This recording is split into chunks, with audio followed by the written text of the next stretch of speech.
Trending at kapapasok lang ng balita. Christy Permin pinuna si Willie Rebillame sa pagtakbo ng senador dahil wala daw itong alam. Kumakailan nga ay nag-file ng COC itong si Willie Rebillame dahil tatakbong senador ngayong 2025. So, di natin maikakaila na magkaibigan si Willie Rebillame at ang dating magaling na presidente ng Pilipinas na si Rodrigo Roa Duterte or si Tatay Digong.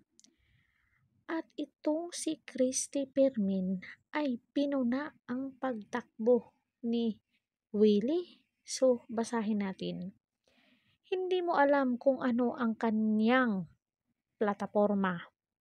Sa October 10 episode ng kanyang programa sa radyo na Christy Per Minute, nagkomento ang veteranang kolumnista na si Christy Permin patungkol sa pagtakbong senador na TV host na si Willie Rebillame sa eleksyon 2025. Ang sabi dito ni Christy Per Minute, Marites, pakinggan yung maigi, talasan ang inyong pandinig. Ito na nga, itong si Willie Rebillame papasok sa mundo ng politika na walang armas. Hindi mo alam kung ano ang kanyang plataporma, kundi ang magpasaya lamang at magbigay ng tulong sa mahihirap. So, syempre, hindi pa, siguro may advisor naman yan si Willie Rebillame. At hindi yan tatakbong politika kung wala siyang advisor. At kahit sino may karapatang tumakbo. At di natin ikakaila na itong si Willie Rebillame ay matulungin. So, kung gusto niyang ipagpatuloy yung pagiging matulungin niya, pwede naman siyang tumakbo. Walang pumipigil sa kanyang tumakbo. Yung iba nga dyan, tumatakbo na may mga pending cases. So, kahit sino pwedeng tumakbo kung nasa puso mo ang pagtakbo. So, basahin natin yung mga komento ng mga netizen. Ang daming mga marites dito, so magbasa tayo ha. Mas the best yan si Willie. Nakatulong at dami nang natulungan, isa na ako dun. Yung mga matalino at puno ng plataporma, pag nakaupo na sa gobyerno, busy na, pangurakot at nakalimutan na ang pangako. Sa mga mahihirap, agoy, kawawa si Juan de la Cruz. Tama yung sinabi niya. Kasi anhin mo naman yung, hindi na kasi uso ngayon yung mga mabulaklaking mga salita. Ang uso ngayon, gawa.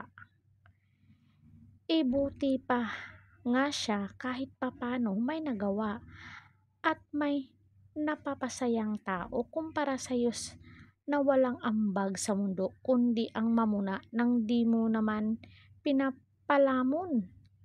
Tumandang puro panira na lang ang alam gawin laban sa mga taong may mga nagawa at may ambag sa lipunan. Tulong ka na kaya ng pangmatagalan. Ha ha ha. Binash dito si Christy Permin. Totoo naman yan. Bakit siya nangingialam? Kung gusto niya, tumakbo din siya. Diba? Mausad sa katapulan ang gitabangan kay magsalig ng Willie.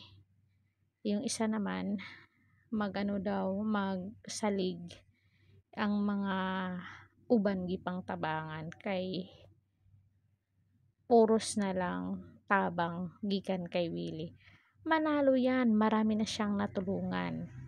Ayun na yung armas niya, yung nakakatulong na sa mahihirap. Diyos ko po, inay. Ito, basher din to ni Willie. Kahit walang plataporma, ilang taon na tumulong si Willie sa mga nangangailangan. May plataporma nga, ang lakas naman magnakaw sa kaba ng bayan. Anong say mo, Christy?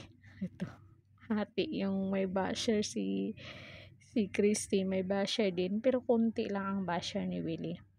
Basta he can create a law, basta marunong gumawa ng batas sa ikakabuti ng Pilipino at marunong mag-investigate ng mga tiwalis gobyerno at alam niya magtanong sa mga may mga kasalanan na iniimbestigahan sa Senado. Hindi yung patawa-tawa lang kagaya ni Robin Padilla. Okay basta magaling sa mga batas. Sabi pa ng isang netizen, tama, tingnan mo yung isang senador na artista. Kita ang Senado ngayon, parang nawalan sila ng kredibilidad. Paano? Puro mga artista. Kung hindi pa si Senator Risa Matyaga, wala na. Sana all Senator Risa. Iisa din yung magnanakaw yung PhilHealth. Mabuti nga siya nagpapasaya at nagbibigay ng tulong pinansyal sa mga tao nakapos din sa buhay. Ikaw, wala ka naman ibang alam gawin kundi manira ng buhay ng mga artista. So, samot-sari ang natanggap na bash ni Christy Fermin dito sa komento niya tungkol kay Willie. So, isa ka ba doon sa magko-comment? Guys, sulat nyo dyan sa baba. Kung nagustuhan nyo ang video to, don't forget to like, share, and subscribe. Caridad Official TV. Please hit the notification bell para updated kayo lagi. Hanggang sa muli and thank you so much.